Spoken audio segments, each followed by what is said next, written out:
పాకిస్తాన్ చివరకు నిజం ఒప్పుకుంది. భారత్ జరిపిన మెరుపు దాడులను తమ దేశంలోని కీలకమైన నూర్ ఖాన్ ఎయిర్ బేస్ ధ్వంసమైందని పాక్ అధికారికంగా అంగీకరించింది.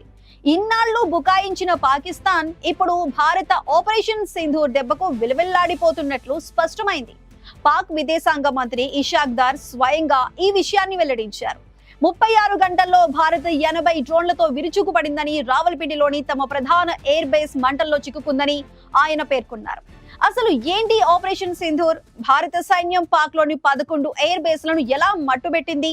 ఆ వివరాలన్నీ ఇప్పుడు స్పెషల్ స్టోరీలో చూద్దాం. భారత గడ్డపై ఉగ్రవాదంతో ఆటలాడితే పరిణామాలు ఎలా ఉంటాయో పాకిస్తాన్ కు ఇప్పుడు బాగా అర్థమైంది.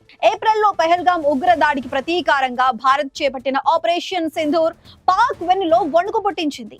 ఈ ఏడాది మే నెలలో జరిగిన ఈ మెగా ఆపరేషన్ లో భారత్ తన అత్యాధునిక డ్రోన్లు, క్షిపణులతో పాకిస్తాన్ లోని 11 కీలక వైమానిక స్థావరాలపై విరుచుకుపడింది. ఇన్నాళ్లు ఈ నష్టాన్ని కప్పిపుచ్చుకోవాలని చూసిన పాకిస్తాన్ ఇప్పుడు నిజాలను నెమ్మదిగా ఒప్పుకుంటోంది.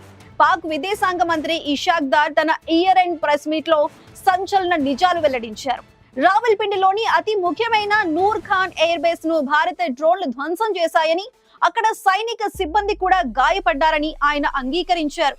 భారత్ కేవలం 36 గంటల్లో దాదాపు 80 డ్రోన్లను పాక్ గగనతలంలోకి పంపిందని, వాటిలో ఒక డ్రోన్ తమ రక్షణ వలయాన్ని ఛేదించి ఎయిర్ బేస్ ను ఢీకొట్టిందని చెప్పారు.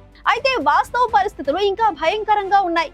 కేవలం నూర్ ఖాన్ మాత్రమే కాదు, సర్గోదా, జకోబాబాద్, మురీడ్, రఫీకి, భోలారీ వంటి 11 ఎయిర్ బేసులపై భారత క్షిపణులతో విరుచుకుపడింది.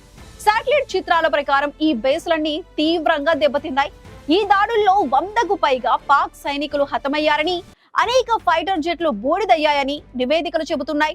మాజీ లెఫ్టినెంట్ జనరల్ కేజేఎస్ ధిలాన్ చెప్పినట్లుగా పాక్ ప్రభుత్వం తన ప్రజలకు తప్పుడు లెక్కలు చెబుతూ నష్టాన్ని తక్కువ చేసి చూపిస్తోంది. కానీ వాస్తవానికి ఆపరేషన్ సింధూర్ దెబ్బకు పాక్ వైమానిక దళం కుదేలైంది.